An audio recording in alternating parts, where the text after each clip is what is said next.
After Lindisfarne, the Vikings kept coming. The raid on the monastery in 793 was not an isolated attack. It was the beginning of something much larger.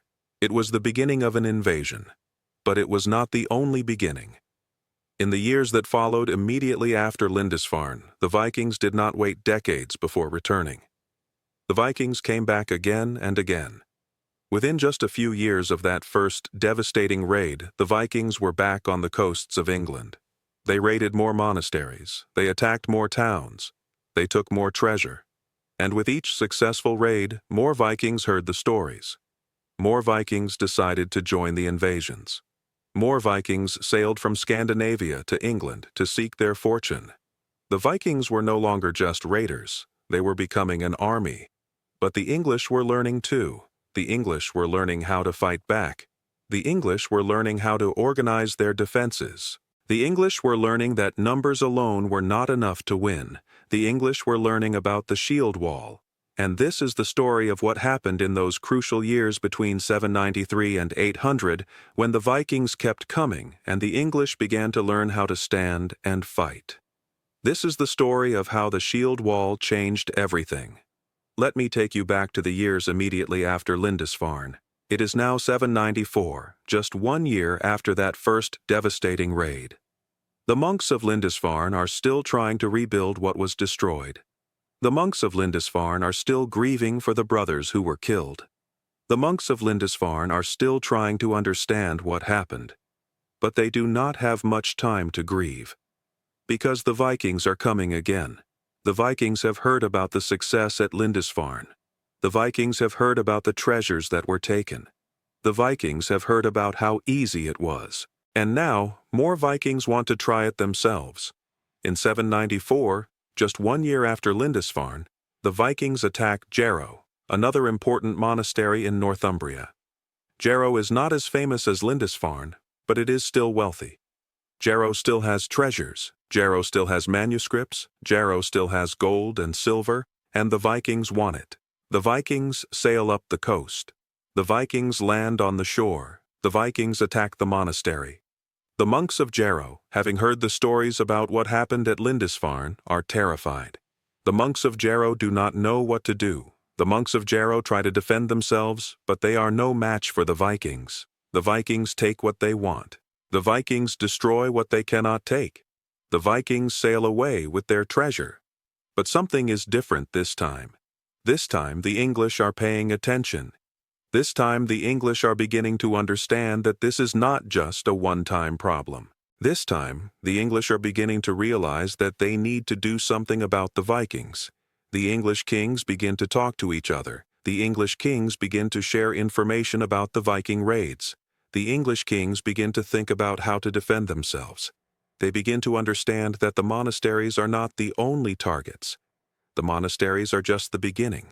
The Vikings will eventually come for the towns. The Vikings will eventually come for the cities. The Vikings will eventually come for everything. In 795, the Vikings attack monasteries in Wales. In 796, the Vikings attack monasteries in Ireland. In 797, the Vikings attack monasteries in Aquitaine in what is now France. The raids are spreading. The raids are becoming more frequent. The raids are becoming more organized. The Vikings are learning where the wealth is. The Vikings are learning where the treasures are kept. The Vikings are learning which targets are worth attacking. And as the Vikings learn, they become more effective. The Vikings are also learning about the geography of the lands they are raiding. The Vikings are learning about the tides and currents. The Vikings are learning about the best times to attack. The Vikings are learning about the best escape routes. The Vikings are becoming more sophisticated in their approach to raiding. But the English are also learning. The English are beginning to understand that they cannot simply wait for the Vikings to attack and then react. The English are beginning to understand that they need to prepare. The English are beginning to understand that they need to organize their defenses. The English are beginning to think about how to stand against the Vikings. The English are beginning to realize that they need something different from the old ways of warfare. The English are beginning to understand that they need discipline. They need organization. They need warriors who will stand together instead of fighting individually. In the late 790s, something important happens. An English king named Bornred of Mercia begins to organize defenses against the Vikings. Bornred realizes that the Vikings are becoming a serious threat. Bjornred realizes that he needs to do something. Bjornred begins to build fortifications along the coast. Bjornred begins to organize militia forces. Bjornred begins to train his warriors to fight in formation. Bjornred begins to teach them about the shield wall. Bjornred understands that this is not just about defending monasteries. This is about defending his entire kingdom. This is about the future of Mercia. This is about the future of England. The shield wall is not a new invention. The shield wall has been used by warriors for centuries. But Bjornred is using it in a new way.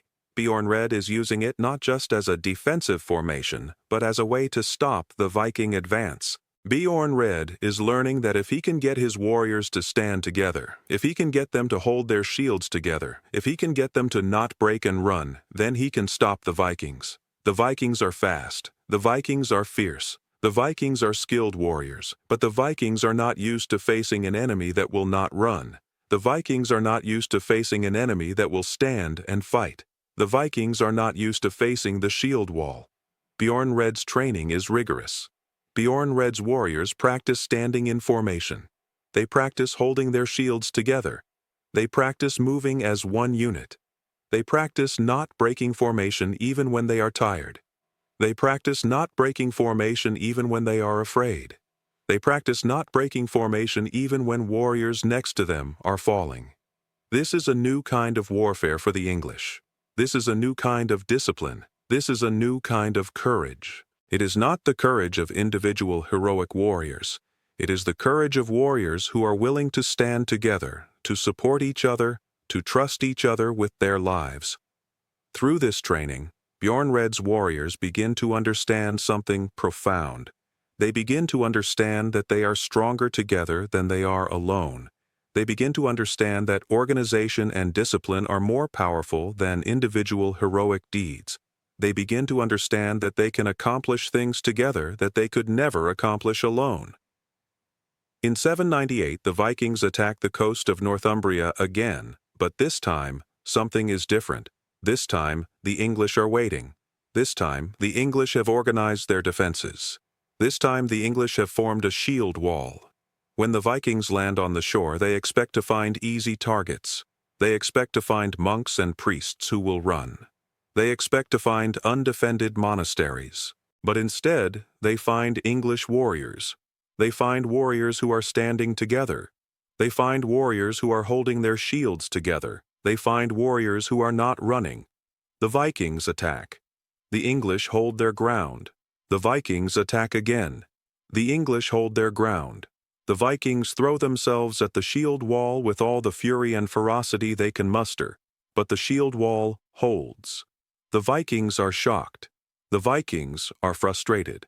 The Vikings are beginning to realize that they cannot simply overwhelm the English through speed and fury. This is not what the Vikings expected. This is not what the Vikings are used to. This is something new. This is something that the Vikings have not encountered before. This battle is not a great victory for the English. The English do not defeat the Vikings. But the English do something that is almost as important. The English hold their ground. The English show that they can stand against the Vikings. The English show that the Vikings can be stopped, and this realization changes everything. This realization gives the English hope. This realization gives the English courage. This realization gives the English the will to continue fighting.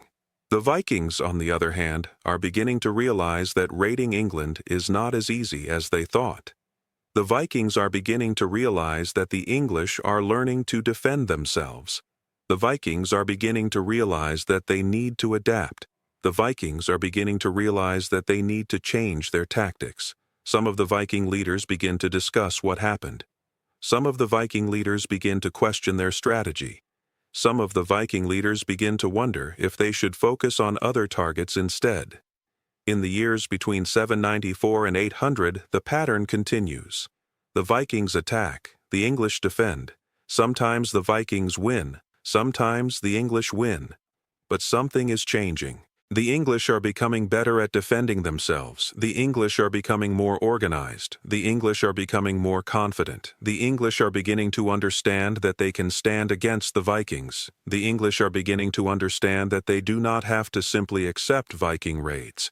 The English are beginning to understand that they can fight back. One particularly important moment happens in 799. A Viking fleet is spotted approaching the coast of Northumbria. The English king, Beornred, mobilizes his forces. Beornred gathers his warriors. Beornred organizes them into a shield wall. When the Vikings land, they are met by English warriors standing in formation. The Vikings attack. The English hold their ground. The Vikings attack again. The English hold their ground. The battle rages for hours. Warriors die on both sides. Blood soaks the ground.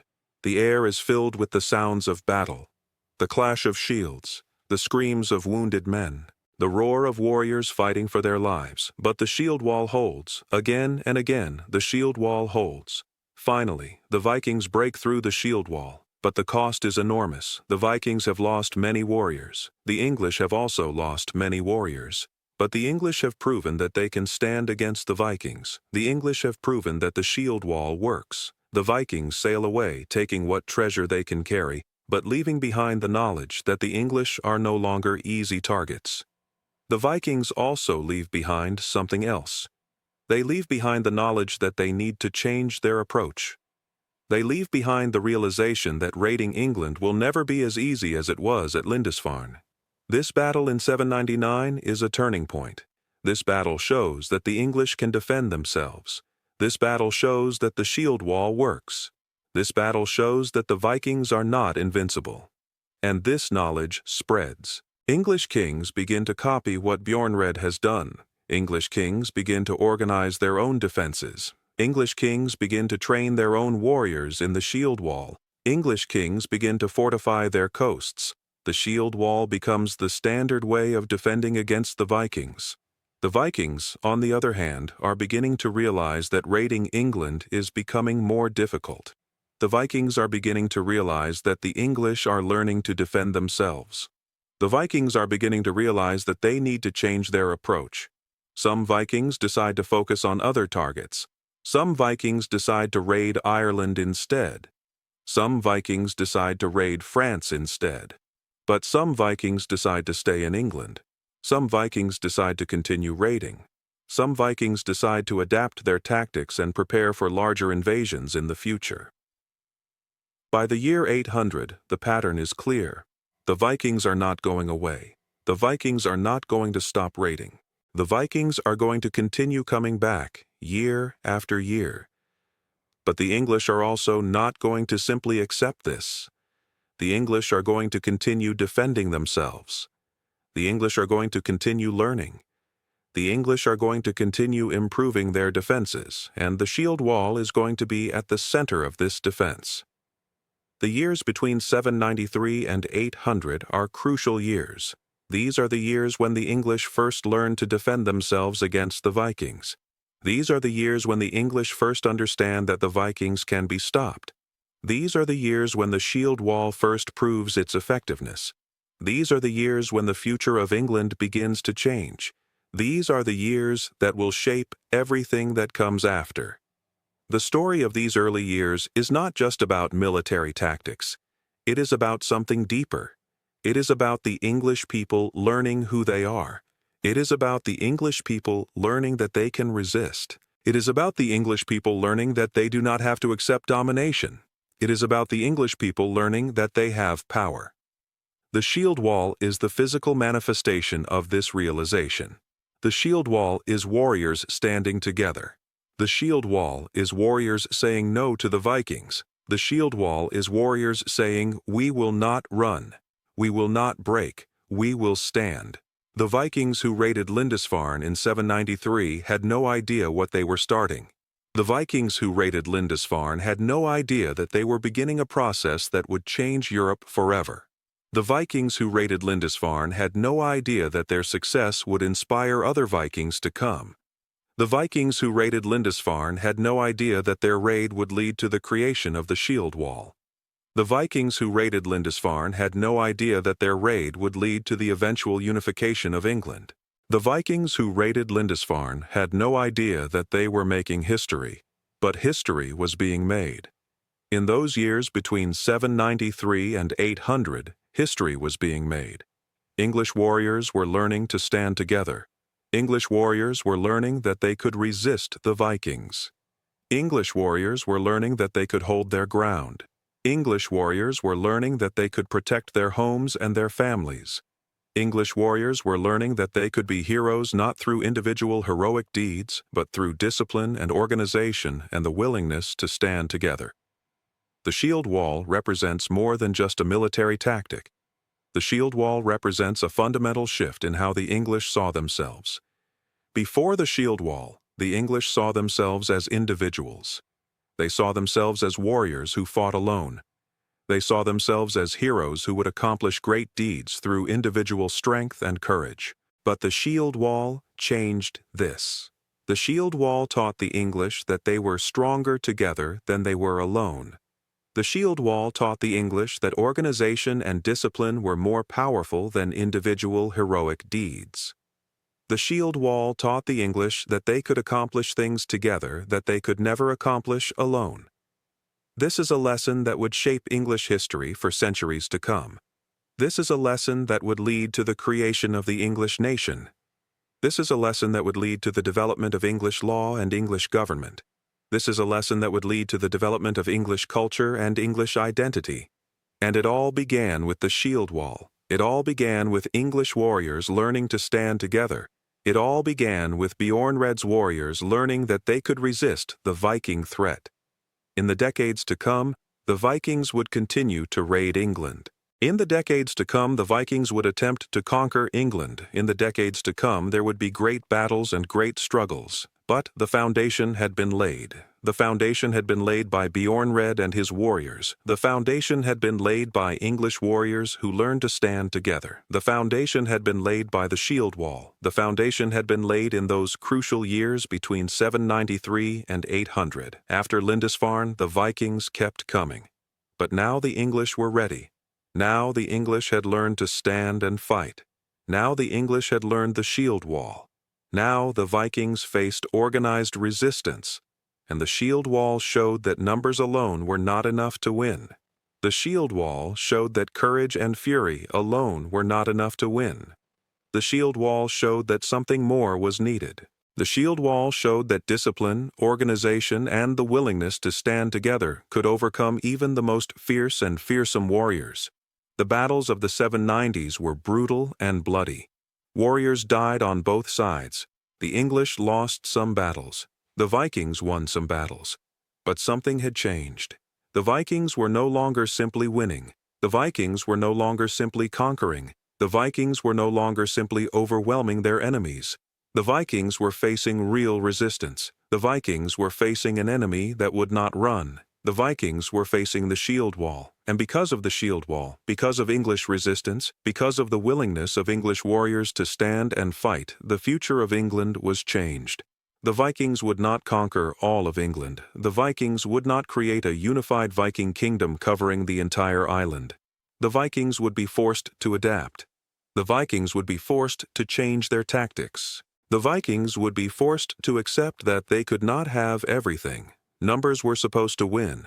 The Vikings had more experience. The Vikings had more ships. The Vikings had more warriors. The Vikings were supposed to win. But the shield wall disagreed.